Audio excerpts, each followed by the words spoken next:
ভিক্ষুক, ভালো করে বুঝবেন।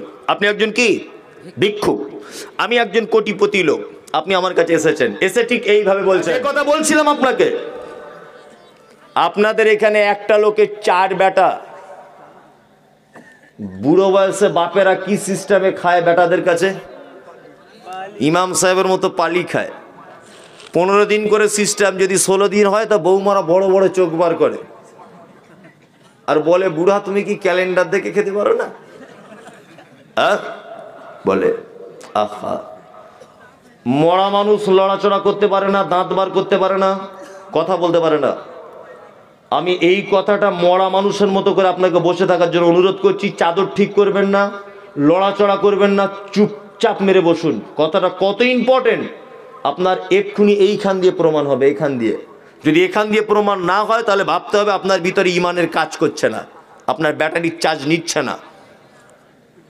এই দেখুন, এইখান থেকে এক্ষুনি প্রমাণ হবে। আপনি চুপচাপ লড়াচড়া করবেন না বলেছি আপনাকে। এক, আপনি রাজমিস্ত্রি কাজ করেন, আপনি ঈদের 1 সপ্তাহ আগে বাড়ি আসছেন, শপিং মলে ঢুকেছেন, ছেলের জন্য জামা কাপড় কিনেছেন, মেয়ের জন্য লেহেঙ্গা কিনেছেন, স্ত্রীর জন্য বেনারসি শাড়ি কিনেছেন। আপনার মায়ের জন্য একটা শাড়ি শপিং মলে এরকম বারবার দেখছেন, পছন্দ করছেন। সেই সময়তে আপনার স্ত্রী ফোন করে বলছে, কোথায় আছো? না, আমি শপিং মলে আছি। কি করছো? না, তোমাদের জামা কাপড় কেনা হয়ে গেছে, মায়ের জন্য একটা শাড়ি পছন্দ করছি। আপনার স্ত্রী তখন এখান থেকে ফোনে এই কথাটা বলছে, কেন তুমি বারবার মায়ের জন্য শাড়ি কিনবে? তোমার আর 3টে ভাই চোখে দেখতে পায় না? ঘরে চলে আসো বলছি তোমাকে। মায়ের জন্য কতবার বুড়ি মানুষ কত শাড়ি পরে। এ বইয়ের কথা শুনে ঠক ঠক করে কাঁপতে কাঁপতে ঘর চলে এলো। এর মেজো ভাই একই কেস, ছোট ভাই একই কেস, ভাই একই কেস। 4 ভাই বাড়ি চলে এলো ঈদের 1 সপ্তাহ আগে। ঈদের দিন সন্ধ্যা পর্যন্ত তোমার মা একটা নতুন শাড়ি পরে ঈদের নামাজ পড়তে পারলো না।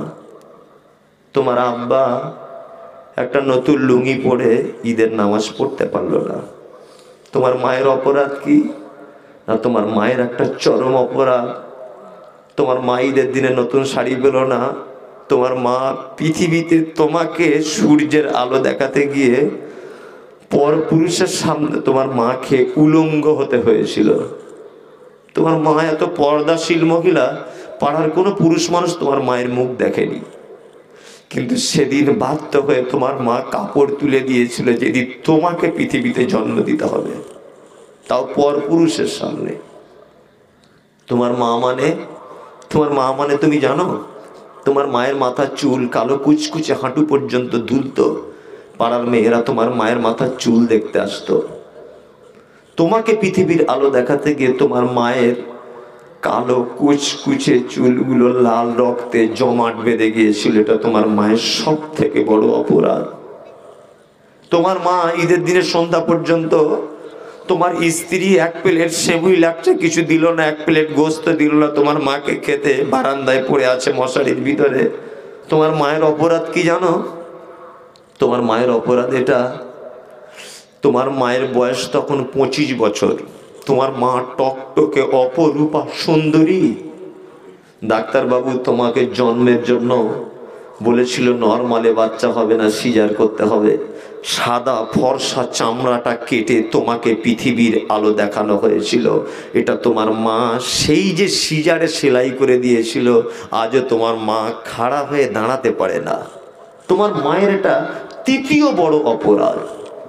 তোমার মায়ের 4র্থ অপরাধ কি না, তোমার মায়ের অপরাধ হলো তোমার আব্বা বাজার থেকে বড় বড় গোস্তের টুকরা কিনে আনতো। তোমরা 8 ভাই বোন ছিলে। তোমার মা সবাইয়ের পাতে বড় বড় গোশগুলো তুলে দিত, আর নিজে যখন খেতে বসতো তখন হাঁড়ির ভিতরে শুধু ঝোল পেত। আহা, 3টে রুটি ছিল। তোমরা 3 ভাই স্কুল থেকে বাড়ি এসেছো। তোমার মা 3টে রুটি প্লেটের উপরে দিয়ে বলেছে তোমরা খাও। তুমি জিজ্ঞাসা করেছিলে মা তুমি খাবে না? তোমার মা সেদিন বলেছিল আমার খিদে নেই, তোরা খেয়ে নে। এরকম যে কত না খেয়ে থেকেছে তোমার জন্য, তোমার বিবেক নেই। তুমি জানো চিকিৎসা বিজ্ঞানীরা বলেছে একটা সন্তান তার মায়ের প্রত্যেক দিন 8 বার করে দুধ পান করে। কবার? 8 বার। এক একবারে 250 গ্রাম করে দুধ পান করে। কোরআনের ভাষা 30 মাস তোমার মা তোমাকে দুধ পান করায়। 30 মাসে তোমাকে দুধ দিয়েছে 1800 কেজি। একটা গাই গরু গোয়ালাকে এত দুধ দিতে পারে না মা তার বাচ্চাকে যত দুধ দেয়, 1800 কেজি। তোমার আব্বা মানে তোমাকে দামি স্কুলে পড়াবে বলে পৌষ মাসের হাড় কাঁপানো কনকনে শীতে ওই পলসুন্ডার ওখানে টোল ট্যাক্সের ওখানে টোটো গাড়ি নিয়ে দাঁড়িয়ে থাকতো, পাতলা চাদর গায়ে দিয়ে ঠক ঠক ঠক ঠক ঠক করে কাঁপতো। একটা প্যাসেঞ্জার নাইট কোচ বাস থেকে নামবে, তাদের বাড়িতে পৌঁছে দেবে, 100 টাকা পাবে, তোমার স্কুলের ফি দেবে, এর নাম তোমার আব্বা। খুব ভালো করে বুঝবেন, আপনি একজন কি ভিক্ষুক, আমি একজন কোটিপতি লোক। আপনি আমার কাছে এসেছেন, এসে ঠিক এইভাবে বলছেন, আসসালামু আলাইকুম, আমার নাম আব্দুল্লাহ, আমার বাড়ি বহরমপুর, আমার একটা মেয়ের বিয়ে, মেয়েটার বিয়ে দিচ্ছি আপনার পলসুন্ডাতে, ঠিক আছে? আপনি মাওলানা মুমতাজুল ইসলাম, আপনার বক্তব্য খুব শুনি, আপনি কোটি কোটি টাকা দান করেন, এটাও আমি জানি। তাড়াতাড়ি করে 100 টাকা দেন, আমি পরের ট্রেনটা ধরে বাড়ি চলে যাব। আচ্ছা, এই ভিখারিকে জীবনে ভিক দেবো? জীবনে দেবো? দিব? জীবনে না। তাহলে আমাকে চাইতে গেলে কি করে বলতে হবে? আসসালামু আলাইকুম, আপনি মাওলানা মুমতাজুল ইসলাম তো? আপনাকে আমি চিনি ভাই, খুব অসহায় বলে এসেছি, আমার বড় মেয়েটার বিয়ে, একটু আর্থিক অনাটনের মধ্যে পড়েছি, যদি কিছু দিতেন খুব ভালো হতো।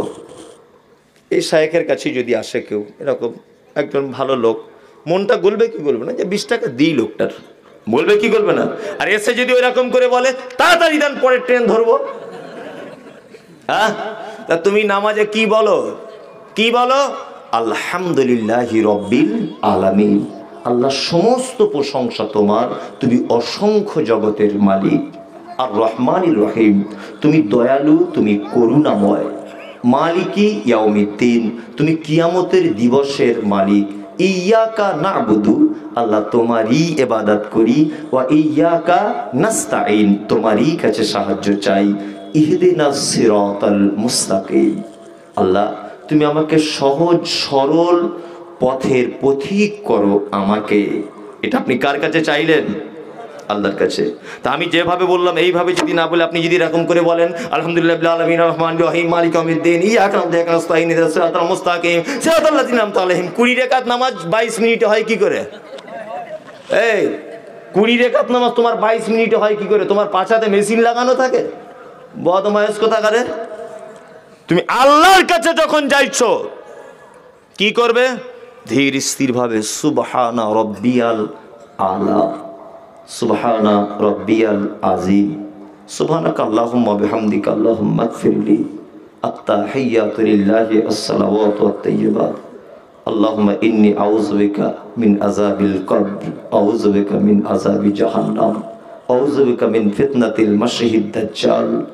আস্তে আস্তে আস্তে আস্তে করে আল্লাহর কাছে কিছু চাইতে হবে। আর তুমি নামাজ পড়ছো এমন করে, ওর যেমন পরের ট্রেন ধরার ব্যাপার, তুমি ভাবছো 4টে গরু বেঁধে এসেছি, যদি অমুকে ধানের জমিতে যদি চলে যায় তাহলে বিপদ হয়ে যাবে। হ্যাঁ, চাট করে চলে এলো, একটা নামাজ কবুল হবে না। কি বলছি বুঝতে পারছেন?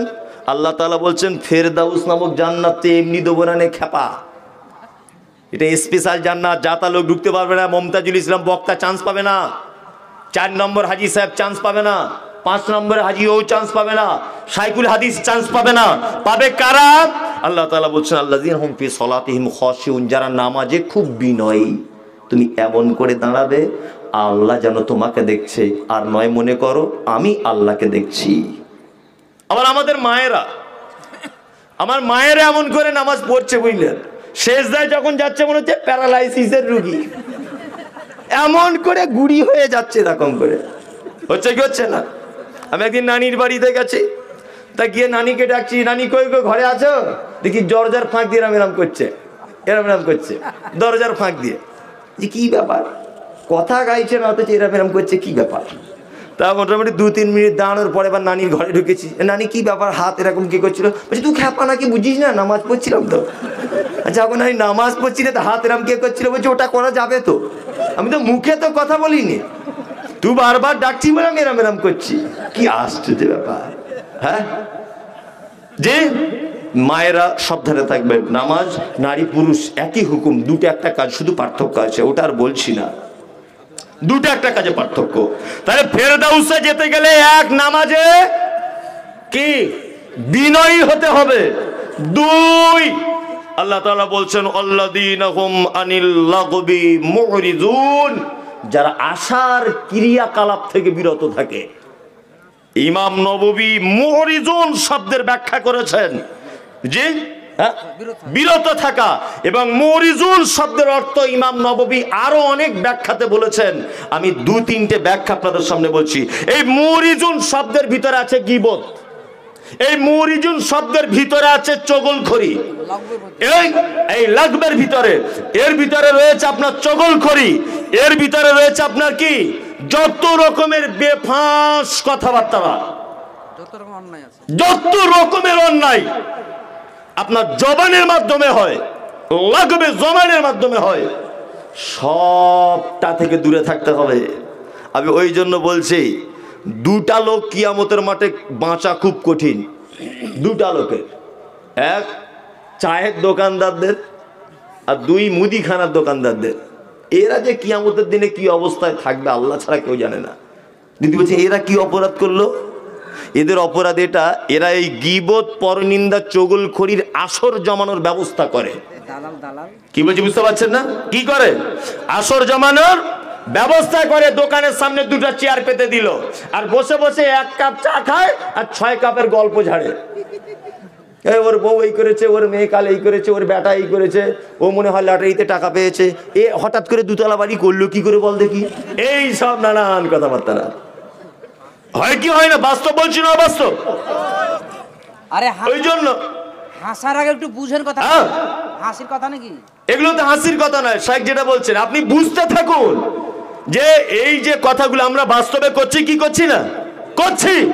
অথচ আল্লাহ নবী সাল্লাল্লাহু আলাইহি ওয়াসাল্লাম মারাত্মক কথা বলেছেন গীবতের ব্যাপারে, যা অন্য ব্যাপারে তিনি এই শব্দ ব্যবহার করেননি। তিনি বলেছেন জেনা করলে যে পাপ হয়, অপরের কথা অপরকে বললে সমপরিমাণ পাপ হয়। কথা বেশি, আল গীবাত আসাদ্দু মিনাজ। কি বলছি বুঝতে পারছেন না? আর একটা কথা মাঝখানে বলে রাখছি, গীবত কাকে বলে এটা ছোট করে জেনে নেন। গীবত সত্য কথা না মিথ্যা কথা? সত্য কথা, মিথ্যা না। গীবত সত্য কথা। এই লোক চুরি করেছে, সত্যিই করেছে, এই কথাটা আমি এই লোকের সামনে বলছি, সত্যি কথাটাই বলছি, এটার নাম গীবত। কেন? উনি শুনলে একটু কষ্ট পাবেন যে আমি চুরি করলাম, মমতাজুল সাহেব দেখতে পেয়ে গেল, আমার কথাটা বলে দিল, মান সম্মানে পড়বে কি পড়বে না? এর নাম গীবত। আর যদি উনি চুরি না করেন, ওনার কথাটা এই লোকটাকে যদি বলি, তাহলে এর নাম অপবাদ। অপবাদ, তোহমাত। জি, আপনাকে একটা কথা এবার ভালো করে বলছি, শুনে নেন। দোকানে বসে, বাজারে বসে, এখানে ওখানে বসে অবশ্যই পরের কথা থেকে বলা থেকে বিরত থাকুন। এতে যে কত বড় পাপ, আপনাকে একটা হাদিসের অংশের একটা ছোট্ট অংশ আপনাকে শোনাই। কি? আল্লাহ নবী সাল্লাল্লাহু আলাইহি ওয়াসাল্লাম মিরাজের রাত্রিতে জিবরিলের সঙ্গে মিরাজে যাচ্ছেন। জি, মিরাজে যাচ্ছেন। তা মিরাজে যেতে যেতে অনেক লম্বা ঘটনা, তিনি একটা দৃশ্য দেখতে পেলেন যে রক্তের নদীতে একটা লোককে যেন হাবুডুবু খাচ্ছে, আর লোকটা রক্তের ফুটন্ত নদী থেকে তার পাড়ে আসার জন্য যেন বারবার চেষ্টা করছে। আর আমি ফেরেশতাদেরকে দেখলাম কুইন্টাল কুইন্টাল পাথর নিয়ে দাঁড়িয়ে আছে। লোকটা যখন ওই রক্তের নদী থেকে পাড়ে আসার চেষ্টা করছে, ফেরেশতারা আবার তার মাথায় মেরে দিচ্ছে পাথর, তার মাথাটা ভেঙে চৌচির হয়ে যাচ্ছে, আবার লোকটার সাথে সাথে মাথাটা জয়েন্ট হয়ে যাচ্ছে, আবার লোকটা চলে যাচ্ছে। জিবরিল আমিনকে জিজ্ঞাসা করছেন, আল্লাহর নবী কে লোকটা? বলছে আপনারই উম্মতের ওই লোক, যে লোক সুদখোর। আমাদের এখানে হয়তো মুর্শিদাবাদে এসব সিস্টেম নেই, সুদে টাকা পাকা সব ব্যাপার আছে নাকি? আছে? আছে না। তবে আমরা সুদখোর কাকে বলি? একটা গোপন সুদখোর ধরাচ্ছি আপনাকে, ধরুন। রেহেনি বেশি আছে। জি, গোপন সুদখোর ধরাচ্ছি আপনাকে একটা। আমি একজন গরুর ব্যবসায়ী, এ একজন গরুর ব্যবসায়ী। আমি একে টাকা দিই, ও আমার থেকে টাকা নেয়। আমাদের দুজনেরই গ্রামের লোক নাম রেখেছে সুদখোর, তাই তো? ব্যাংকে বই আছে 3 লাখ টাকা, যে 1 বছর জমা আছে। তুমি জানো যে ব্যাংকের বই যখন আপডেট করো তখন ওই বইয়ের ভিতরে একটা একটা ঘর আছে, কত টাকা তুলেছো তার ঘর আলাদা, কত টাকা দিয়েছো তার ঘর আলাদা, আর এই 3 লাখ টাকার ক টাকা সুদ হয়েছে এই ঘরটা আলাদা। একটা লোক বলুন যে 1 বছরের সুদের টাকাটা বার করে ফেলে দিয়েছি, একটা লোক বলুন, বলুন। একজন, দুইজন, আর কেউ? 3 জন, 4 জন, 5 জন, আর কেউ? তাহলে আপনিও তো সুদ খাচ্ছেন। কথাটা ভুল বললাম না ঠিক বললাম? আপনিও তো তাহলে সুদখোর। 1 লাখ টাকায় যদি আপনার বছরে 700 টাকা দেয়, তাহলে বছরে আপনার 2100, মানে 3 বছরে 2100 টাকা ধরে নেন হলো। 2100 টাকা কবে আপনি বার করে দিবেন এইটা আগে বলুন। কাল সকালেই ব্যাংকে চলে যান। কি বলছি বুঝতে পারছেন? অত সহজ নয়। এই বলেছে নিজের বডিটাকে আগে কন্ট্রোল করুন, কোরআন আর হাদিসের অনুযায়ী চালনা করার আগে চেষ্টা করুন, তারপরে রাষ্ট্রের কথা ভাববেন, তারপর নরেন্দ্র মোদীকে গাল দিবেন আর মমতা খালাকে গাল দিবেন। আপনার নিজেকে আগে গালাগালিটা দেন যে আমি মুসলমান করে জন্মগ্রহণ করলাম, আমার দেহটা, আমার বডিটা এখনো পর্যন্ত হাদিস এবং কোরআনের মানদণ্ডে পরিচালনা করতে পারলাম না।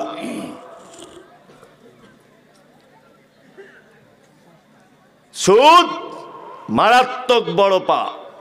হযরত মুহাম্মদ সাল্লাল্লাহু আলাইহি ওয়াসাল্লাম বলতে বলতে বলছেন, মায়ের সঙ্গে ব্যভিচার করলে যে পাপ হয়, 1 টাকাও যদি কেউ সুদের কাজ সমপরিমাণ পাপ হয়। ছোট পাপ সবথেকে। যে সুদের অনেক স্তরের সব থেকে নিম্ন স্তরে যদি এই মায়ের সঙ্গে জেনা হয়, অপরের গুলো তাহলে কি ভাবতে পারছেন? আপনি পারছেন? শুনুন, আপনাকে আবার বলছি, আল্লাহ নবী সাল্লাল্লাহু আলাইহি ওয়াসাল্লাম বলছেন, আমাকে আরেকটু আগে নিয়ে যাওয়া হলো। একজন লোককে দেখলাম, তার হাতের নখগুলো যেন তামা দিয়ে যেন তৈরি করা হয়েছে। ওই লোকটাকে দেখতে পেলাম, তার মুখের চামড়া, তার বুকের চামড়াগুলো যেন, গোস্তগুলো ছিঁড়ে ছিঁড়ে যেন ফেলতেছে। আমি জিবরিলকে বললাম, ওই লোকটি কে, যে লোকটি তার নখ দিয়ে নিজের বুকের গোস্তগুলো ছাড়িয়ে দিচ্ছে? জিবরিল বললেন, ও দয়ার নবী, এটা আর কেউ নয়, এটা আপনার উম্মতের ওই লোকটা যে এক অপরের কথা চুগলখড়ি করত, গীবত করত, পরনিন্দা করত। এই লোকটার কিয়ামত পর্যন্ত এই রকম সাজা হতেই থাকবে, হতেই থাকবে, হতেই থাকবে। কাল সকাল থেকে ছাড়া যাবে অন্তত ইনশাল্লাহ বলুন। ইনশাল্লাহ মিছে কথা বলার সময় এরকম সব জলসাতে ইনশাল্লাহ বলেন। একটা মানতে পেরেছেন হুজুর? পারতে পারেননি। আমিও চেষ্টা করছি, আমিও যে 100% সঠিক ভাই এটা নয়। আমার অনেক জীবনে পাপ আছে, গোপনে করেছি, প্রকাশ্যে করেছি। হয়তো আমি আল্লাহ আমার দ্বারাতে কিছু বলাচ্ছে বলে বলছি বলে আপনি ভাববেন না আমি সাদা কাগজের মতো স্বচ্ছ। না, আমারও পাপ আছে, ভুল আমারও আছে। আমিও গীবত করে ফেলি, আমিও পরনিন্দা করে ফেলি। চলুন না আমরা সবাই মিলে একটু চেষ্টা করি যে আমরা গীবত থেকে সবাই দূরে থাকবো ইনশাল্লাহ। কারোর কথা গাইবেন না। আর বিশেষ করে রমজান মাসে, যে বিশেষ করে রমজান মাসে কেউ যদি কারো কথা বলে দেয়, সাথে সাথে রোজা ভঙ্গ হয়ে যাবে। বুঝতে পারছেন কি বলছি? ভঙ্গ হয়ে যাবে, কিন্তু কাবিরা গুনাহ এটা মাথায় থাকে জানো। আল্লাহ তাআলা তারপরে আবার বলছেন, ফেরদাউসে যেতে চাও? হ্যাঁ, ফেরদাউসে যাবা? আল্লাহ তাআলা তারপরে বলছেন, আল্লাযীনা হুম লিযাকাওয়াতি ফাইলুন, তোমরা তোমাদের যাকাতগুলোকে দিয়ে দাও। এই বর্তমানে যাকাত আদায় করার লোক বেশি না যাকাত খানের লোক বেশি? যত লোক যাকাত দেয় তার থেকে বেশি লোক নিজের যাকাত নিজে খায়, তাই না? 4-5 জন মাদ্রাসা থেকে আসলে গ্রামের লোক বিরক্ত হয়, এত ঘন ঘন আসতে হয়? তোমাদেরকে ঘুম হয় না? সব সময় পেটে তোমাদের চুঁচা লেগেই আছে, বলে কি বলে না বলে? অথচ তোমার গ্রামের যে 70টা লোক জাকাত ফরজ হয়ে গেছে, নিজের জাকাত নিজে খায়, ওকে সাইজ করো আগে। বেশি খায়, জাকাতের নিসাব আপনার চলে আসলে অবশ্যই জাকাত দিয়ে দেবেন। এই যে মাদ্রাসা প্রতিষ্ঠা, এটা নিজামিয়া মাদ্রাসা তো সাহেব, তাহলে ও শিশু মাদ্রাসা, জি আপনি এখানে দিতে পারেন। আরো পশ্চিম বাংলা বিভিন্ন মাদ্রাসা বিভিন্ন প্রতিষ্ঠান আছে, এগুলোতে দিয়ে দিবেন। জাকাতের একটা খাত আল্লাহ তাআলা সূরা তাওবাতে বলে দিয়েছে, ওই খাতের মানুষগুলোকে দিয়ে দিবেন। জাকাত মিস করবেন না। 2, 3 হলো। 4 নম্বর, ওয়াল্লাযীনা হুম লিফুরুজিহিম হাফিজুন। কঠিন অবস্থা, তাই না? কঠিন। সাহেব বুঝতে পারছে তো, মুচকি মুচকি হাসছে, আপনি তো বুঝতে পারছেন না। লিফুরুজিহিম হাফিজুন, আল্লাহ বলছে তোমরা তোমাদের লজ্জাস্থানের হেফাজত করো। আচ্ছা সাহেব, এখানে যে শব্দটা ব্যবহার করা আছে এটা উভয় লিঙ্গ তো? উভয় লিঙ্গ, রাইট। দান, এইখানেই তো খেলা হবে, বুঝলেন না? এইখান থেকেই খেলা শুরু হবে। এবার আপনি থামুন। আল্লাহ তাআলা আমরা নারীদেরকে 2টি মাত্র হাদিস শুনিয়ে ওদেরকে জব্দ করে দিয়েছি। 2টি হাদিস শুনিয়ে। 1, স্বামীর পায়ের তলায় জান্নাত, বেশি বাড়াবাড়ি করিও না। এই হাদিস শুনিয়ে দিয়ে ওদেরকে চুপ করিয়ে দিয়েছি, করাইনি? অথচ এটা কোনো হাদিসে নাই, ভালো করে বুঝবেন, এটা হাদিসে নাই। এক কথায় পুরুষ মানুষের পায়ের তলায় জান্নাত নাই। আর একটা হাদিস শুনেছি বাপ মায়ের পায়ের তলায় জান্নাত, শুনেনি? এই হাদিসও ঠিক নয়। মায়ের পায়ের তলায় জান্নাত, এই হাদিস ঠিক, ভালো করে বুঝবেন। আবার মায়ের পায়ের তলায় জান্নাত যে হাদিসটা, এটা আল্লাহ রসুলের থেকে নয়, সাহাবীদের কওল। তবে সাহাবীদের কওল হাদিসের মধ্যে গণ্য। এটা আমি তাহকিক করে বলছি, বিনা তাহকিকে বলছি না। তাহলে আমরা যে ওয়াজ শুনে আসছি পিতামাতার পায়ের তলায় জান্নাত, এটা ঠিক নয়। মায়ের পায়ের তলায় জান্নাত। নারী যে কত সম্মানী ও নিজেই জানে না। আল্লাহ জান্নাতের নামক জায়গাটা বলছে মহিলার পায়ের তলাতে, এটা ভাবা যায়? পুরুষ মানুষের পায়ের তলাতে চামড়ার জুতো, কারুর ফমের জুতো, আর প্লাস্টিকের জুতো, আর কিছু নাই, জান্নাতে নাই। ওদেরকে আমরা শুধু বলেছি স্বামীর পায়ের তলায় জান্নাত। এই বেশি বাড়াবাড়ি করিও না, ফটর ফটর করবি না আমার উপরে, বলে দিলাম।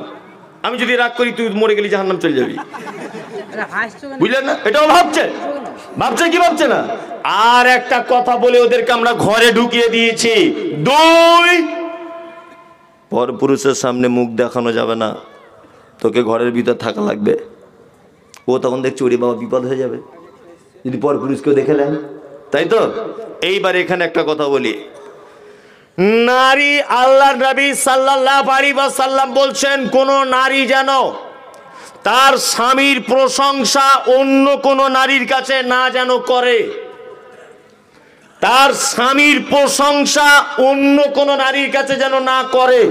কথা ভালো করে বুঝবেন। 2, আল্লাহ নবী সাল্লাল্লাহু আলাইহি ওয়াসাল্লাম বলেছেন কোন পুরুষ মানুষ 2 জন এক কম্বলের ভিতরে শুতে পাবে না।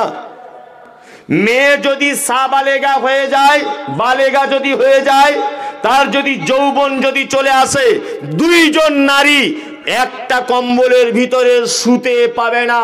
ইসলাম পর্দার ব্যাপারে, ইসলাম জেনার ব্যাপারে কত আগে থেকে ভেবেছে, আপনাকে একটা জিনিস দিয়ে বোঝাচ্ছি, ভালো করে শুনুন। হযরত মুহাম্মদ সাল্লাল্লাহু আলাইহি ওয়াসাল্লাম বলছেন, 1, কোন পুরুষ এক বিছানাতে শুতে পাবে না, বিছানায় শুতে পাবে, কম্বল আলাদা হবে। 2, 2 জন নারী এক বিছানায় শুতে পাবে না, বিছানায় এক হতে পারে, কম্বল আলাদা হবে, কাঁথা আলাদা হবে, এক কাঁথাতে শুতে পাবে না। তবে আরেকটা কি, আরেকটা আল্লাহ নবী সাল্লাল্লাহু আলাইহি ওয়াসাল্লাম বলছেন কোন মহিলা তার স্বামীর প্রশংসা অন্য কোন মহিলাকে যেন না করে। বলুন তো এর লজিকটা কি? না, তার মানে পুরুষ মানুষ যেমন নারীকে দেখে তার জিহ্বাতে পানি চলে আসে। রাস্তা দিয়ে ভালো মেয়ে গেলে আমাদের যুবক ছেলেরা কি করে, এই চলে গেল, এই চলে গেল, ভাবছে না? এই যে যাদের লোভ নারীদের উপরে, পুরুষের যেমন লোভ হয় ভালো নারী দেখলে, নারীরও তেমন সুপুরুষ দেখলে লোভ হয়। একজনের স্বামী সালমান খানের মতো বডি, আর একজনের কাঞ্চন মল্লিকের মতো, ধরে নেন, বুঝলেন না? এখন সালমান খানের বউ গল্প করছে কাঞ্চন মল্লিকের বউয়ের সাথে, তোর স্বামীটা এরকম তাল পাতার মতো, হাওয়া দিলে উড়ে যাবে। আর আমার স্বামীর ছাতি দেখেছিস, 1.5 ফুট শুধু ছাতি, বুঝলেন না? এখন কাঞ্চন মল্লিকের বউ রাতে শুয়ে শুয়ে ভাবছে, যদি ওইটা আমার স্বামী হতো তাহলে ভালো হতো। যে না, কি বলছি বুঝতে পারছেন? যে না, ও অন্তর অন্তরে ভাবে যেরকম একটা সুপুরুষ যদি আমার স্বামী হতো ভালো হতো, ভাবে এটা। এই জন্য আপনাকে বলছি, শুনুন এবারে। এতদিন আমরা আলেমরা বক্তব্য রেখেছি, মহিলারা পর্দা করো, মহিলারা পর্দা করো। এখন যা দিন এসেছে, তোমাকেও পর্দা করা লাগবে। তুমি পুরুষ, চেন্নাইয়ে কাজ করো, ওই আপনার কলকাতায় কাজ করো ঠিকাদার, কালকে তুমি ছেঁড়া প্যান্ট পরে ঘুরতে, আল্লাহ দিয়েছে আজকে দামি জামা, আর কোটি কোটি টাকার মালিক হয়েছ, যখন বাড়ি আসছে নাভির নিচে লুঙ্গি পরে সোনার একটা চেন আর হাতে ব্রেসলেট আর বডি বার করে ঘুরছে এরকম করে রাস্তা দিয়ে, আর সব মেয়েরা দেখছে, ওরে বাবা বিশাল সুপুরুষ। এটা হারাম। পুরুষ তুমিও খালি গায়ে থাকতে পাবে না। কি বলছি বুঝতে পারছেন? আপনাকেও ঢিলা ঢালা পোশাক পরতে হবে, আপনাকেও খালি গায়ে আপনি থাকতে পাবেন না। কারণ আপনাকে দেখে একটা মহিলার মনে কাম ভাব জাগতে পারে। এই কারণে উভয় পক্ষকে এইটা করতে হবে। এই গ্রামে পর্দা আছে মেয়েদের? বাড়িতে না জালসা তলায় আছে। ঠিক, আচ্ছা, এইটা তো এমনি ঢং করে, ঢঙেরই পর্দা আছে। হ্যাঁ, ঢঙের। যদি একবার বলতেন আপনারা যে পর্দা খুব আছে, তা আমি তো দেখেছি, রাস্তা দিয়ে এলাম, কত পর্দা আছে। এই যে আমার সঙ্গে কে এলো আমাকে রাখতে, কে এসেছিল? একটা লোক পান খেতে খেতে, জাহাঙ্গীর, তাই তো? হ্যাঁ, জাহাঙ্গীরকে বলছিলাম, আহা, জাহাঙ্গীর আমার সঙ্গে ছিল, আল্লাহর কসম মিথ্যা কথা নয়। একটা মেয়ে জামা পড়েছে, তা মাটিতে মোটামুটি 1 বিঘা জামাটা পরিষ্কার করতে করতে যাচ্ছে, ঝাড়ু দিতে ওড়না নাই। তা আমি ওকে বলেই দিলাম যে, খালা নিচের জামাটা কেটে তো একটা ওড়না করতে পারতে, বুকে ওড়না নাই, অথচ ওড়নাটা হাত দিয়ে ধরে রেখেছে এরকম বাম হাতে, আর 1 বিঘা কাপড় নিচের দিক দিয়ে ঝুলছে। আমি বলেই দিলাম, আমার তো মুখ পাতলা খুব, খালা নিচের দিকটা কেটে একটু ওড়না করা যেত না? যেই বললাম মেয়েটা মুখ ফিরিয়ে চলে গেল। এই তো অবস্থা বর্তমানে, অবস্থা নাই? আমরা মেয়েরা পর্দা করি 2-3টে লোক বিশেষে করি, 2-3টে লোক বিশেষে করি, আর স্থান কাল পাত্র ভেদে আমরা পর্দা করি। জলসা শুনতে এসেছে মনে হচ্ছে ফেরেশতার আসমানে নাই, হ্যাঁ, এটা মনে হচ্ছে না? ফেরেশতা মনে সব ওই দিকেই বসে আছে, দেখুন কোনো চুঁচা হুহা কিছু নাই। একবার রাস্তা দিয়ে জলসাটা থামতে দেন, কি করে তারপরে দেখতে পাবেন। হযরত মুহাম্মদ সাল্লাল্লাহু আলাইহি ওয়াসাল্লাম বোকা লোক ছিলেন না? বোকা লোক ছিলেন? বোকা লোক ছিলেন না, খুব দামি লোক ছিলেন। আল্লাহ নবী সাল্লাল্লাহু আলাইহি ওয়াসাল্লাম বলছেন কি, একজন নারী যদি 4টে কাজ যদি করতে পারে, বেহিসাব জান্নাত চলে যাবে। কটা কাজ? 4টে। বলে দেবো কি মাঝখানে? বলে দিই, বলে দিই। আল্লাহ নবী বলছেন, আল মারাতু ইজা সাল্লাত খামসাহা ওয়া সামাত শাহরাহা ওয়া আতাআত বা'লাহা ওয়া আহসানাত ফারজাহা ফাতাদখুল মিন আইয়ি আবওয়াবিল জান্নাতি সাআতুন। বিশ্ব নবী তিনি বলেছেন, একজন নারী যদি 5 ওয়াক্ত সালাত যদি আদায় করে, 5 ওয়াক্তে নামাজ যদি পড়ে, কোন নারী পড়বে 1 মাসে 23 দিন, কেউ পড়বে 21 দিন, কেউ পড়বে 25 দিন, বাকি দিনগুলো কাজা করা লাগবে না, ওকে আল্লাহ নিজে ছুট দিয়ে দিয়েছে। তবে সিয়াম যদি হয়, রোজা যদি হয়, ওকে কাজা করা লাগবে। আর একটা কথা মাঝখানে আমি বলে দিচ্ছি, অনেক ইম্পর্টেন্ট কথা, যেটা এর আগে কোনো দিন মনে হয় শুনেছেন বলে আমার জানা নাই, মনে হয় আপনি শোনেননি। আমাদের একটা জায়গাতে মারাত্মক ভুল হচ্ছে, মারাত্মক। এর জন্য আমি তো মনে করব আমরা আলেমরা দায়ী।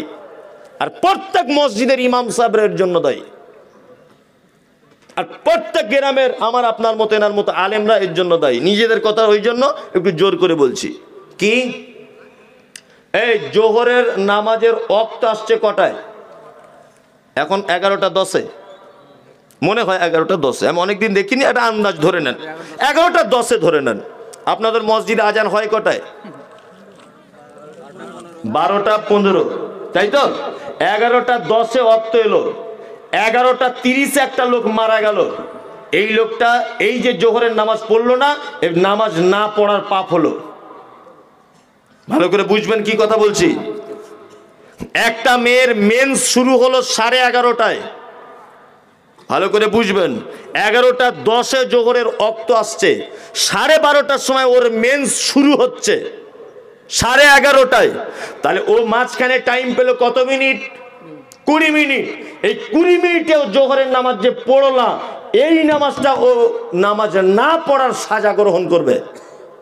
এর জন্য দায়ীকে ইমাম সাহেব, মুয়াজ্জিন ভাই, গ্রামের আলেম ওলামারা। ওই জন্য বাংলাদেশ, ভারত, পাকিস্তান এই 3টে দেশ বাদ দিয়ে পৃথিবীর সমস্ত দেশে আউয়াল ওয়াক্তে মুয়াজ্জিনরা মসজিদে আজান দেয়। এই কথা কত আমি গুরুত্বপূর্ণ, কত গুরুত্বপূর্ণ কথাটা বলেছি, এটা আপনার মাথায় ঢোকেনি। 11:30টায় যদি একটা লোক মারা যায়, 11:10 ওয়াক্ত চলে এসেছে, এই যে 11:30টায় লোকটা মারা গেল, এই যে জোহরের নামাজ পড়লো না, এর হিসাব দেওয়া লাগবে আল্লাহর কাছে। কিন্তু এই যে নামাজ এমনিতে পড়লো না তা নয়, মসজিদে আজান হয়নি বলে পড়েনি। কি বলছি বুঝতে পারছেন না? ওই জন্য অবশ্যই প্রত্যেক মসজিদের কর্তৃপক্ষের কাছে বিনীত অনুরোধ, নামাজ একদম ওয়াক্তে বাই ওয়াক্ত 5 মিনিট 7 মিনিট যোগ করে দিয়েই আজান দেওয়ার চেষ্টা করবেন। 11:05 যদি ওয়াক্ত, 11:10 যদি ওয়াক্ত আসে, 12:30টায় কোনো মসজিদে আজান, আবার কোনো মসজিদে 1টায় আজান। জি, এইটা হচ্ছে কি হচ্ছে না? ওই যে বলছে মুনিসিপালি আসবে, ওটাই উদ্দেশ্য, ওটাই মেন ব্যাপার। কিন্তু ওইসব করিয়েন না ভাই, অবশ্যই এটা করিয়েন না। সাইকেল পানি দেন, আপনি বিয়াদবি মাফ করবেন না। ঠিক আছে তো? না না, আপনি বড় মানুষ। এই তো জি না, বেশি বড় হয়ে গেল। না না না না, জি না, একদম নয়। তাহলে যে কথা বলছিলাম, আপনি এই ব্যাপারগুলোতে একটু লক্ষ্য রাখার চেষ্টা করবেন। জি হ্যাঁ, জি। আল্লাহ নবী সাল্লাল্লাহু আলাইহি ওয়াসাল্লাম নারীদের বলছেন, 1 সালাত আদায় করবে, 2 কি করবে? অসামাত শাহরাহা, 1 মাস রোজা রাখবে, 3 আতাআত বালাহা, স্বামীর সেবা করবে। আপনাদের করে তো স্বামীর সেবা? ওই একজন এরকম এরকম করছে, মানে বেচারা খুব বিপদে আছে। স্বামীর সেবা করা মানে ধুলাই দেয়, ধুলাই। হ্যাঁ, তাই নাকি? হ্যাঁ। মাশাআল্লাহ। একজন আমার হাত এরকম করছে, মানে খুব বিপদে আছে বেচারা। সকালে একটু যাবেন ওর বাড়িতে, বুঝলেন না, একটু বিচার টিচার করে দিয়ে আসবেন, ঝামেলা কি। আর চাচি, তুমি যদি এখানে থেকে থাকো, মা আমার, চাচাকে একটু বুড়ো বয়সে কষ্ট দিও না। আরে চাচা এরকম এরকম করছে, মানে খুব বেচারা টেনশন আছে। যাই হোক, স্বামীর সেবা। আল্লাহ নবীর আর আয়েশার কি প্রেম ছিল, আল্লাহু আকবার। একটা হাদিসের অংশ বলবো আপনাকে, বলি। আম্মা জান আয়েশা বলছেন, যে গেলাসে আমি পানি পান ও করিতাম, পান করা হয়ে গেলে নবীকে দিতাম, দেখিতাম আমিও গো নিজ নয়নেতে, ওখানি মুখ লাগায়া নবী পান করিতেন। গোস্ত খেয়ে হাড্ডিগুলো ফেলিয়া দিতাম, চুষে চুষে খেত নবী চোখেতে দেখিতাম। আল্লাহু আকবার। আম্মা জান আয়েশা বলছেন, আল্লাহর নবী আমাকে এত ভালোবাসতেন, আমি গিলাসে যে জায়গাটায় মুখ লাগিয়ে পানি পান করেছি, আল্লাহর নবীকে দেখেছি ওই জায়গাটায় মুখ লাগিয়ে আবার নবী পান করেছেন। আমি আল্লাহর নবীকে দেখেছি, গোস্তটা ফেলে দিয়েছি, হাড্ডিটা ফেলে দিয়েছি, গোস্ত খেয়ে নিয়েছি। বিশ্ব নবীকে দেখেছি ওই হাড্ডিটা আবার মুখের ভিতরে দিয়ে চিবিয়ে চিবিয়ে রস বার করে করে নবী আমার খেতে। এত প্রেম আছে। আচ্ছা আচ্ছা, আমরা শরবত খাই। জি, আপনার তো বিড়ি খেয়ে খেয়ে মুখের গন্ধতে ঘুম হয় না। হারামখোর সারা দিন বিড়ি টানছে, ফুক ফাক করে বিড়ি টানছে সারা দিন। আবার অনেক লোক আছে ও মসজিদে যখন যাবে ফজর আজান দিয়েছে সালাতু খায়রুম মিনান নাওম, ওর উচিত ছিল মেসওয়াক দাঁতন করতে করতে মসজিদে যাওয়া। ও হারামখোর ওর স্ত্রীকে বলছে, কি গো খাদিজার মা, বিড়ি দিয়েছিল একটা কথা রাখলাম বলে তো, মাথা চুলকে দিয়েছে। ওর বউ তখন বলছে, দেখো ডান দিকের বালিশের কোনাতে দেখো, ঘর ঘর করিও না তো। ও বিড়ি ধরালো বাড়িতে, মসজিদের গেটে গিয়ে ফেললো, আর মসজিদে গিয়ে কাতারে দাঁড়িয়ে গেল। আহা, ফেরেশতারা মনে হয় পালাবের মুখের গন্ধ শুকে। ফেরেশতারা ভাববে যে কি চিজ ঢুকেছে এবারে, বাসি মুখে ওর বউ ওর সংসার করে কি করে, আমি এটাই ভাবি। আমি তো বাসে ট্রেনে উঠলে নিজেই থাকতে পারি না। হ্যাঁ, ছি ছি ছি ছি। এই একটা নতুন কথা আপনাকে বলে দিয়ে যাচ্ছে, শুনুন। নতুন নয়, আগে বলেছি, আবার আজকের জন্য আপনাদের কাছে নতুন। আচ্ছা, হযরত মুহাম্মদ সাল্লাল্লাহু আলাইহি ওয়াসাল্লামকে জিজ্ঞাসা করা হচ্ছে, আল্লাহর নবী জান্নাতে গেলে প্রথম কি খেতে দেওয়া হবে? বিশ্ব নবী বলছেন, মাছের কলিজা ভুনা করে খেতে দেওয়া হবে। সাহাবীরাও কেমন ছিলেন দেখুন। সাহাবীরা আবার বলছেন, আল্লাহর নবী এটা তো সকালের নাস্তা হলো, ঢুকেই দুপুরবেলা খিদে লাগলে কারে আল্লাহ কি দেবে? আল্লাহ নবী সাল্লাল্লাহু আলাইহি ওয়াসাল্লাম বলছেন, এক রকমের ষাঁড় জান্নাতের ভিতরে বিচরণ করবে, তাদেরকে জবাই করে ভুনা করে তোমাকে খেতে দেওয়া হবে। সাহাবীরা আবার বলছে, তা ভাত খেতে খেতে তো পানির প্রয়োজন, আল্লাহ নবী যদি পিপাসা লাগে, তখন বিশ্ব নবী বলছেন, সাল সাবিল, জান্নাতের শরবত তোমাদেরকে পান করানো হবে। এটা জান্নাতীদের খাবার। আর জাহান্নামীদের খাবার আল্লাহ তাআলা বলছেন, লা ইসমিনু ওয়ালা ইউগনি মিন জু। জাহান্নামীদের মূল যে খাবার, সেটা এমন একটা খাবার, না তাদের পেট ভরবে আর না তাদের শরীরের কোনো পুষ্টি যোগাবে। এটা জাহান্নামীদের খাবার, না পেট ভরবে না শরীরের কোনো উপকার করবে। আচ্ছা বলুন, বিড়ি খেলে পেট ভরে, শরীরের উপকার হয়? ওইটাই জাহান্নামীদের খাবার। মিলে গেল? ওইটাই জাহান্নামীদের খাবার। জি, এই আপনি যদি আজকে একবার যদি বিড়িটা নেন, একবার 40 দিন নামাজ হবে না। কতদিন? 40 দিন। বিড়ি সিগারেট জর্দা কেউ যদি খায়, আজকে যদি এখন একবার খেয়ে নেন, 40 দিন হলো না।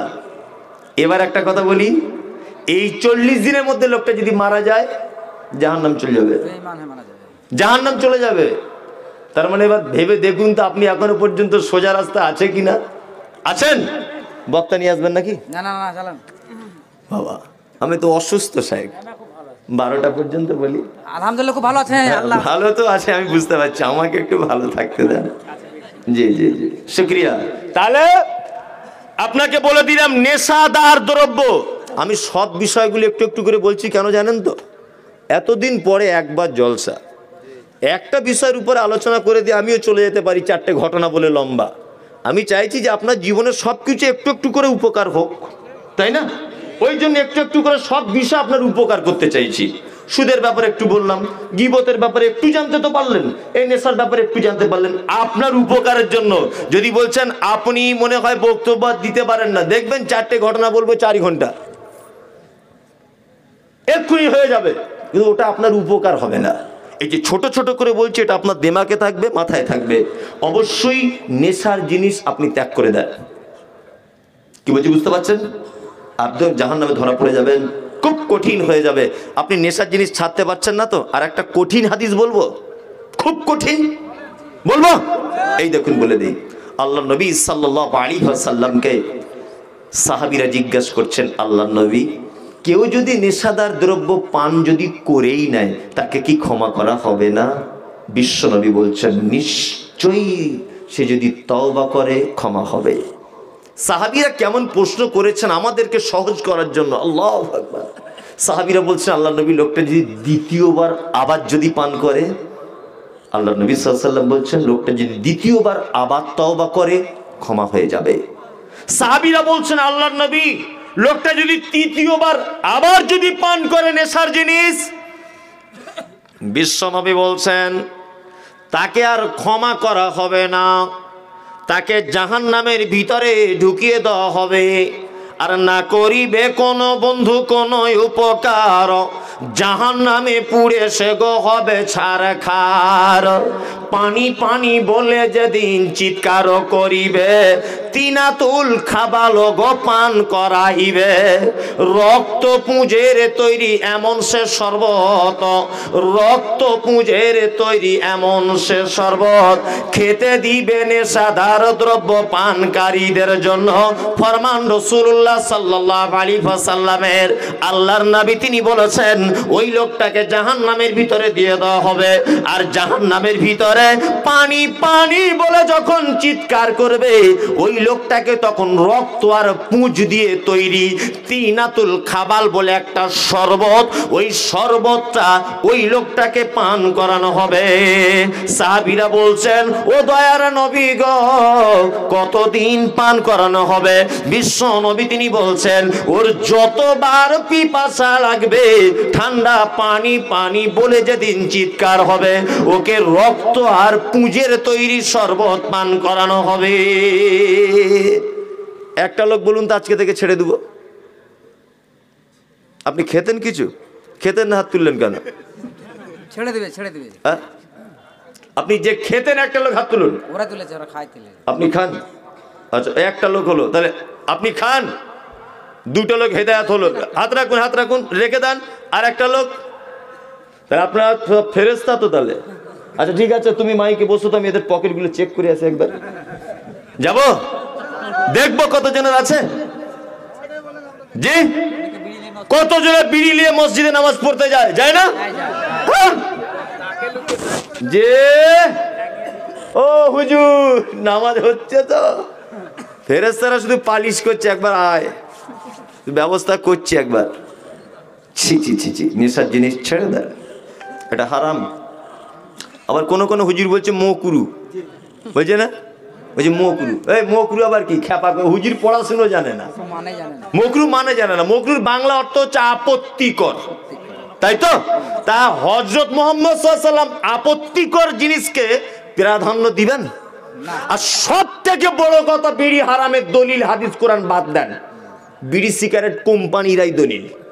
যদি বলছেন কেন, প্রত্যেক সিগারেট বিড়ির কোম্পানি লিখে দিয়েছে এটা খেলে ক্যান্সার হয়, আর যেটা খেলে ক্যান্সার হয় এইরকম মারাত্মক মানব দেহের ক্ষতিকারক কোন বস্তু আল্লাহ বা হযরত মুহাম্মদ সাল্লাল্লাহু আলাইহি ওয়াসাল্লাম পারমিশন দিতে পারে? পারে? পারে না। আমি মালদা মুম্বাই গেছিলাম কিছুদিন আগে, মাদ্রাসার আদায় পাদে মায়ের সাথে যাই, কোন দিন দেখবেন ভুল করে আপনাদের গ্রামে চলে আসবে জুম্মা মসজিদে। না, আমার এটা মানে ঝোঁক ওঠে যেদিন আর কি। মাদ্রাসায় যখন দেখি চাল টাল শট, আমার একটা মহিলা মাদ্রাসা আছে এই আপনাদের এই করমজি, এই নলহাটির প্রচুর মেয়ে আমার মাদ্রাসায় পড়ে, লোহাপুরের, ঠিক আছে, মহিলা মাদ্রাসা। তা কখনো শর্ট পড়লে বিভিন্ন জায়গায় একটু মসজিদে টসজিদে যাই, জাকাতের টাকা ফাঁকা কেউ থাকলে দেয় টুকটাক, যাক আলহামদুলিল্লাহ চলে। আর আমি তো ওই ব্যবসা করি না যে ভর্তি ফি 12,000 আর মাসে লাগবে 3,000, এরকম করে ব্যবসা না, সব ফ্রি, সব ফ্রি। এই তো আমার মাদ্রাসার একজন কর্মী আছে, জিজ্ঞাসা করুন কারো থেকে 1 টাকা নিয়ে কি। হ্যাঁ, আমি ভর্তি করার সময় জিজ্ঞাসা করি ভাই আপনি কি কাজ করেন, যদি বলেন ঠিকাদার তাহলে বলি আপনি মাসে 500 টাকা দেবেন, এটা বলি। কারেন্টের বিল টিল আছে, আপনি তো সে ফকির মিসকিনকে দান করেন, মাসে 500 টাকা দেবেন, এটা বলি। আর এমনি মাদ্রাসা বলুন আর মিশন, মানুষ তখন মিশনের পিছনে ছুটেছে আর কোটি কোটি টাকা বিজনেস করছে। আমার কোনো বিজনেস নয়, সম্পূর্ণ লিল্লাহিয়াত, একদম লিল্লাহিয়াতে। 70-75 জন মেয়ে রেখেছি, বেশি মেয়ে রাখি না। ভর্তি করার লেগে মানুষ পাগল করে দেয়, আমি ভর্তি নিই না, আমি জানি আমার ক্যাপাসিটির বাইরে কাউকে রাখবো না, বুঝলেন না? 70-75 জন মেয়ে 3 বেলা খাচ্ছে সেখানে, সকালে চা থেকে শুরু করে। এটা ব্যতিক্রমী একটা মাদ্রাসা আমার পশ্চিমবাংলাতে, যে ফজরের নামাজ পড়ি, চা বিস্কুট মুড়ি মাদ্রাসা থেকেই দিই, অথচ ফ্রি। এক আজব ব্যাপার। আর আমার পাশেই মাদ্রাসা আছে, ওরা 1,500, 1,520, মানে 2,000 টাকা মাসে নেয়, ওখানে ও সকালে চা মুড়ির সিস্টেম নেই, সব ব্যবসা। আমার ব্যবসা নয়, লিল্লাহিয়াত সম্পূর্ণ। দোয়া করবেন যাতে সুস্থভাবে চালাতে পারি, দোয়া করবেন। আমি টাকা চাইতে বলি না আপনাকে, আপনি দোয়া করবেন একটু আমার জন্য। জি, আল্লাহ যেন দিনের জন্য আমাকে কবুল করে, এই দোয়াটা করবেন। তা যে কথা আপনাকে বলতে বলতে এসেছিলাম, যে আপনার কাছে বিনীত অনুরোধ যে আপনি দয়া করে নেশাদার দ্রব্য ত্যাগ করুন। আমি মুম্বাই গেছি, মুম্বাই থেকে ফিরছি, ইগতপুরি বলে একটা স্টেশন আছে, যারা বোম্বে গেছেন জানেন, ট্রেনে করে ইগতপুরি, ওই পাহাড়ের ভিতর দিয়ে যখন ট্রেনটা ছোটে ইগতপুরি, তা সিগন্যালের কারণে ওখানে ট্রেনটা দাঁড়িয়ে আছে 2-3 ঘন্টা। তা আমি ট্রেন থেকে নেমে একটু পায়চারি করছি, তা দুটি ছেলে দেখছি এরকম এরকম করছে, এরকম এরকম করছে। তাই বলছি, বাবু क्या हुआ आपका, कुछ खो गया, কি হয়েছে তোমাদের, কিছু হারিয়ে গেছে? তখন আমার দিকে ফিরে বলছে, হুজুর নেই নেই নেই কুছ নেই হুয়া। তো ওদের এই কুছ নেই হুয়া দেখে বুঝতে পেরে গেছি 100% বাঙালি। বলছে, তোমাদের বাড়ি কোথায়? বলছে, বাড়ি ওদের মুর্শিদাবাদে। আপনাদেরই জেলার ঘটনা বলছি। মুর্শিদাবাদ কোথায়? না লালগোলা। কোন গ্রামে বল? তো অমুক গ্রামে। বলছে, আমাকে চিনিস? বলছে, না চিনি না। আমি, তাহলে তুই আমাকে যখন চিনিস না, তাহলে তুই বেশি মনে হয় দেশে থাকিস না, বিদেশে বেশি থাকিস। যাই হোক, তা কিছু হারিয়েছে তোদের, টাকা পয়সা বল, আমি 200-500 টাকা দিচ্ছি, বাড়ি গিয়ে আবার আমার সঙ্গে দেখা হবে, বা তোর আব্বাকে বলবি যে অমুক মৌলভী সাহেবের কাছে নিয়েছি, বাড়ি গিয়ে ফোন পেতে টাকাটা ঢুকিয়ে দিবি। তা একটা ছেলে বলছে, হুজুর লজ্জা লাগছে, কি করে বলি বলেন তো? যে কেন? বুঝছে, বলা যাবে না। বল না। যে চমকে দিয়েছি তখন বলছে, হুজুর আমরা দুজন বিড়ি খাই, তো বিড়ি শেষ হয়ে গেছে, এত নেশা চেপে গেছে, নিয়ে বিড়ির পাছাটা খুঁজছি, যদি প্ল্যাটফর্মে একটা একটা পাই 2 টান নিব, বুঝলেন না? আমাকে বলছে, একটা বিড়ির পাছাও যদি পাই 2 টান নিব হুজুর। এটা আপনাকে লজ্জায় বলতে পারছি না, ওই জন্য একটাও বিড়ির পাছাও পাচ্ছি না, এত নেশা চেপে গেছে। অনেক মানুষ আছে বলছে বিড়ি না খেলে পায়খানা হয় না, বলছে না? এই এগুলো সব হারাম, এর থেকে দূরে থাকবেন। অবশ্যই বিশ্ব নবী জানাবে রাসূলুল্লাহ সাল্লাল্লাহু আলাইহি ওয়াসাল্লাম একজন নারীর ব্যাপারে বলেছেন, ও আহসানাত ফারজাহা। এই যে মেন কথাটা বলার জন্য এত দূর ঘুরপাক খেলাম, কি আল্লাহর নবী বলছেন নারী জান্নাতে যাবে, তার 4 নম্বরের কারণ হলো ও আহসানাত ফারজাহা, লজ্জাস্থানের হেফাজত করবে, পর্দা করবে।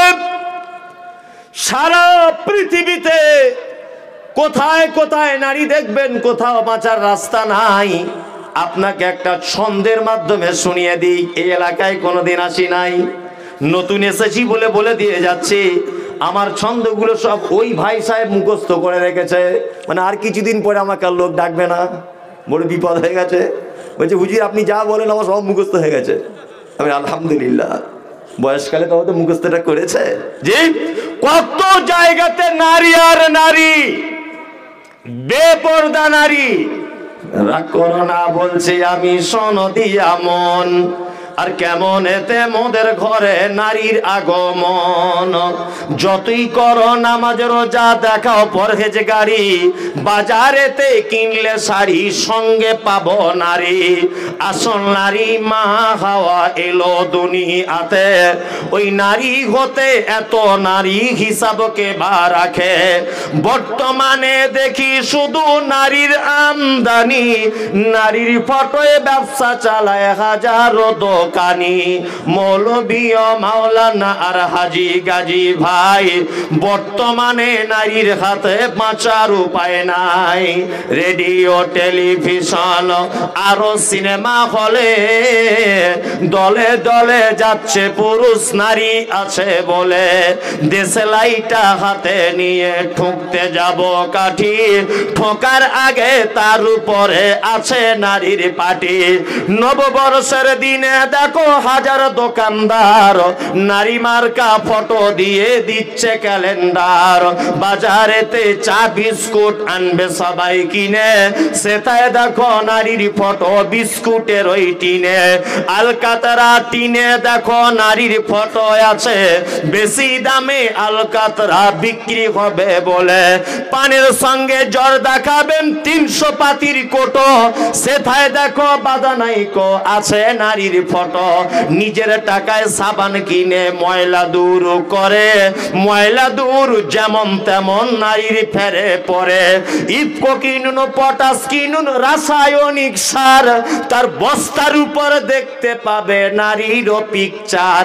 সাইকেলের ওই সামনের চাকায় মার্কেটের ওই নিচে, সাইকেলের ওই সামনের চাকায় মার্কেটের ওই নিচে, সেটায় দেখো বাধা নাই গো আজ নারীর ফটো আছে। তোর বউকে যায় না দেখা যায় না রাস্তাঘাটে, ওই বউকে দেখবে সবাই ভোটের তালিকাতে। নারে তাকবীর, জোরে জোরে নারে তাকবীর। হাজির বেটার বিয়ে হলো কাজীর বেটির সাথে, বলবো হাজির বেটার বিয়ে হলো কাজীর বেটির সাথে। কাজীর বেটি বলছে আমি যাব সিনেমাতে। হাজির বেটা বলে ওগো বাপ যে আমার হাজি, ওগো বিবি তোমার কথায় কেমনে খবর রাজি। কাজীর বেটি দুঃখ মনে কথা নাহি বলে, হাজির বেটা পড়লো ফেরে বোঝাই কোন ছলে। সিনেমা দেখা মেয়ে মানুষ ঘরে রাখা দায়, অবশেষে রাজি হতে হলো নিরুপায়। হাজির বেটা বলে শোনো শোনো গো সুন্দরী, আমার স্যুট আমার জামা পড়ো তাড়াতাড়ি। দুই বন্ধুর মতো তারা গেল সিনেমাতে, রাস্তা তাদের জানা আছে সন্দেহ নাই তাতে। বিয়ের আগে কত গেছে হিসাব কে বা রাখে, হলের সামনে দাঁড়িয়ে গেল লাগলো আলোর ছটা। অনেক দিনের পুরাতন বন্ধুর সাথে হলো দেখা। বন্ধু বলে ওরে বন্ধু এটা কে তোর হয়, বন্ধু বলে এটা আমার শালার পরিচয়। আর বলবো না, এটা মোটামুটি 150 লাইনের, অত সহজ নয়। বলো বললেই হবে। চলুন আর একটা 1-2 কলি বলে দিই। জনগণ শোন তোরা এ মন দিয়ে শোন, যুবক ছেলের হাতে দেখো আস্ত বড় ফোন। পয়সা না থাকিলে তারা মারে মিস কল, আর ব্যাকে ফোন এলে বলে সিনেমাতে চল। আগের মতো সিনেমা হল এখন তো আর নাই, হলে আছে বক্স সিস্টেম জানেন সবাই তাই। একটি ছেলে একটি মেয়ে থাকবে তার ভিতরে, ভেবে বলুন কি করবে তারা অন্ধকারে। আর একটি কাণ্ড দেখে মাথায় লাগে ঘোর, পুরুষের থেকে নারীরা এখন বেশি সুদখোর। ঠিক বললাম না ভুল বললাম? এই যে বন্ধন সব বেশি সুদখোর। এটা আর বলবো না, এটা মোটামুটি 85-90 লাইনের, অত সহজ নয়। বলবো একটু পরে। কোথায় বক্তব্য ছেড়ে দিতে হয় আর কোথায় টাকা চাইতে হয় এটা আমি খুব ভালো করে বুঝি। অত সহজে গজল বলা যায়? ওটা আব্দুর রহমান আসাম থেকে এসেছে নাকি? আমি বাঙালি, যে আমি ঠিক কোন জায়গায় বক্তব্য ছেড়ে দিতে হয় আর কোন জায়গা থেকে আদায় টাকা তুলতে হয় এটা আমি জানি। তবে এখানে অবশ্য আদায়ের অতটা চাপ নেই, তাই তো? অন্যান্য মাদ্রাসায় খুব চাপ থাকে। আলহামদুলিল্লাহ, জাযাকুমুল্লাহ খায়রুল হাসানুল জাযা। এই যে কথা বলতে বলতে এত দূরে হারিয়ে চলে গেছিলাম। ফেরদাউসে যেতে গেলে আল্লাহ বলছে লজ্জাস্থানে হেফাজত করব। ইনশাআল্লাহ নারী পুরুষ উভয়ে পর্দা করব ইনশাআল্লাহ। আপনার মা বেটিকে একটু বাড়িতে সাবধান করবে ইনশাআল্লাহ, ইনশাআল্লাহ। আল্লাহ তাআলা তারপরে বলছেন ইল্লা আলা আজওয়াজিহিম আও মা মালাকাত আইমানুহুম ফাইন্নাহুম গায়রু মালুমিন। আল্লাহ তাআলা বলছেন তোমরা তোমাদের স্ত্রীদের কাছে তোমাদের জৈবিক চাহিদা মেটাতে পারো, অপরাধ নয়। গায়রু মালুমিন, যদি দ্বিতীয় কাউকে তোমরা যদি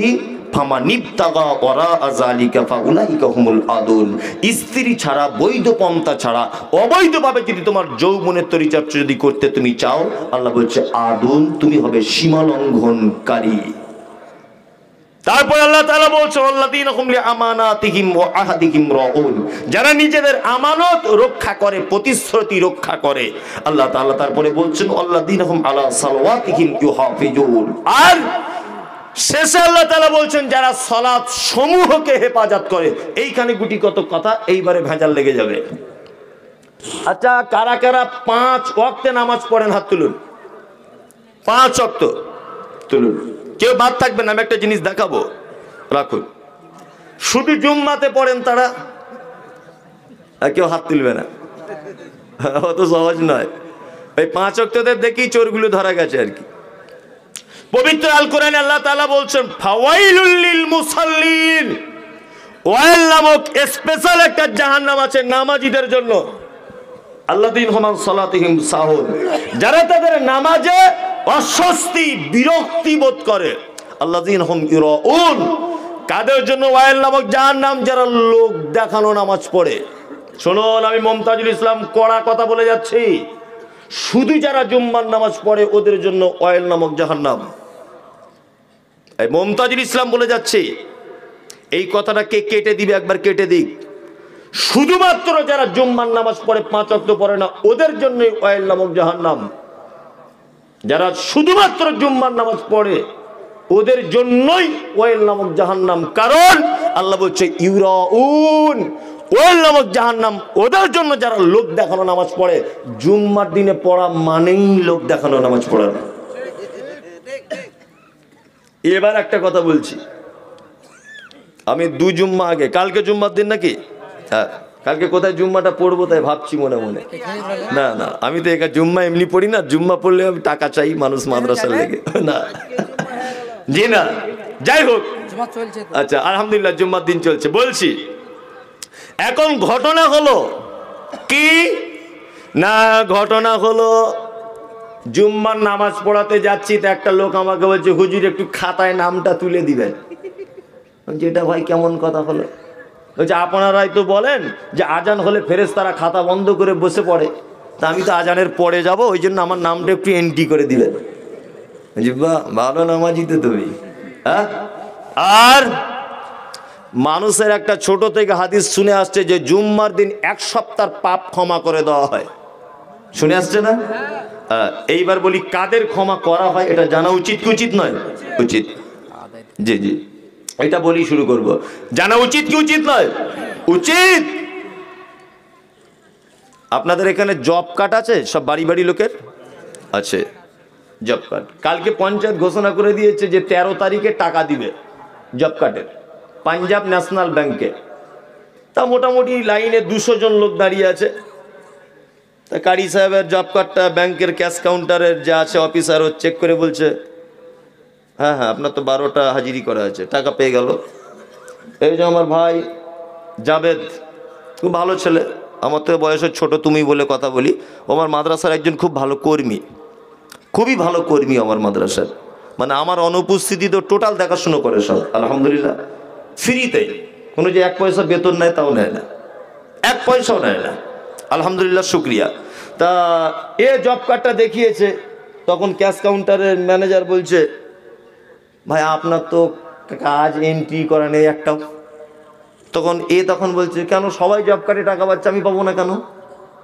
তখন বলছে ম্যানেজার, ব্যাংক থেকে ম্যানেজার বার হয়ে এসে বলছে তুমি কাজ করেছিলে? বলছে কাজ করিনি, তবে জব কার্ড আমার আছে। আচ্ছা বলুন তো, যে কাজ করেনি ও টাকা পাবে কি পাবে না? পাবে না। তার মানে লা ইলাহা ইল্লাল্লাহ মুহাম্মাদুর রাসূলুল্লাহ এই কলেমা যারা পড়েছে মানে জব কার্ড করা হলো। এইবারে জব কার্ডের হিসাব হবে, টাকা দিবে জুম্মার দিনে। 1 সপ্তাহ আল্লাহ পাপগুলোকে ক্ষমা করবে। আল্লাহ ডেকে বলবে আব্দুল্লাহ আছড়া গ্রামের তুই আয়, তোর নামটা দেখি 1 সপ্তাহে একবারও 5 বার করে দিনে তোকে হাজিরি দেওয়ার কথা ছিল, একবারও তুমি হাজারি তোমার খাতাতে এন্ট্রি নাই। আমি আল্লাহ যারা 1 সপ্তাহে হাজিরি মিস করেনি তাদেরকে ক্ষমা করে দিলাম, কিন্তু তোর শুধুমাত্র কলেমা পড়ে মুসলমান ঘরে জন্ম নিয়েছ, তুমি আমার ডিউটি করনি, আমি আল্লাহ তোকে ক্ষমা করব না। ক্ষমা তো করব না ইউরাউন, লোক দেখানি নামাজিদের ভিতরে তোকেও শামিল করে দিলাম। অবশ্যই জুম্মার নামাজ নয় ছেড়ে দেন, আর নয় 5 ওয়াক্ত ধরে যান, যে কোনো একটা কিছু করুন। যদি কথাটা খারাপ লাগছে শুনতে, কথা একটু খারাপ লাগবে তো, বছরে একবার একটু খারাপ লাগবে না?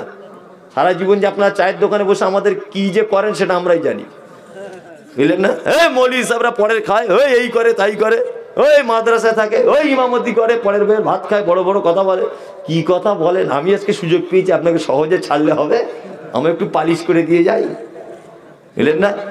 তখন চায়ের দোকান আপনার স্থান, এটা আমার স্থান, আপনি কিছু বলতে পারবেন না। বলতে পারবেন? তবে কথা আমি একটাও অযুক্তি এবং বেকার কথা বা আপনার সঙ্গে কথার মিল হয়নি এরকম কোন কথা আছে বলুন? নেই। আমি সব বাস্তব কথা বলে আছি। পাশে সব শায়েখরা বসে আছেন, একটা উল্টো পাল্টা বললেই আমাকে ধরবে। একটাও আপনাকে আমি উল্টো পাল্টা কথা বলিনি, আপনাকে ঠকাতে আসিনি। আমি এসেছি আপনার কিছু উপকার করব ইনশাআল্লাহ। তারপরে বলছি, আল্লাহ তাআলা বলছেন উলাইকা হুমুল ওয়ারিসুন, ওরা তো উত্তরাধিকারী। আহা, বাপ মারা গেলে যেমন জমি সম্পত্তির মালিক তার বেটা হয়, আল্লাহ বলছে ওয়ারিসুন, এরা উত্তরাধিকারী, এরা ওয়ারিস কিসের? আল্লাযিনা ইয়ারিসুনাল ফিরদাউসা হুম ফিহা খালিদুন, ফেরদাউস নামক জান্নাতের খালিদুন, তারা চিরস্থায়ী সেখানে বসবাস করবে। তাহলে এই কাজগুলো করলে ফেরদাউসে যাবে ইনশাআল্লাহ। করব ইনশাআল্লাহ, ইনশাআল্লাহ। এবার একটা 5 মিনিট কথা বলে বক্তব্য শেষ করবো। শেখ বক্তাটা আস্তে আস্তে করে আনুন, যান যান। না না না, আপনারা চালাকি করিয়েন না, ফোন করে জানা না, চালাকি করিয়েন না, আসুন। এই আপনারা চালাবো না। হ্যাঁ ইনশাআল্লাহ, ঠিক আছে। আমি অসুস্থ শেখ, ওই জন্য বলছি।